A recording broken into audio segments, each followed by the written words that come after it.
માણસ એકલો હોય વાત કરનાર હોભળનાર ના હોય તો એનાથી ભાઈબંધી કરવાની એવા શું એ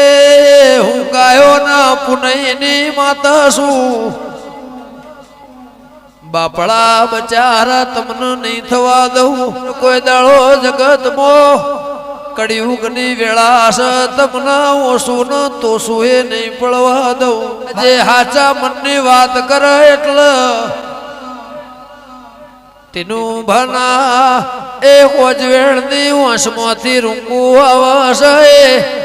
ઘણા વર પેલા વેઠ્યું છે તંદાળ વસ્તર ને થીગડું મારેલું હતું એ ઢોલી બાવળિયા મને દરબારે નહીં જગાડી મને તો પથારીએ બઈ બેઠીને જગાડેલી છે જાગરિયા વગાડે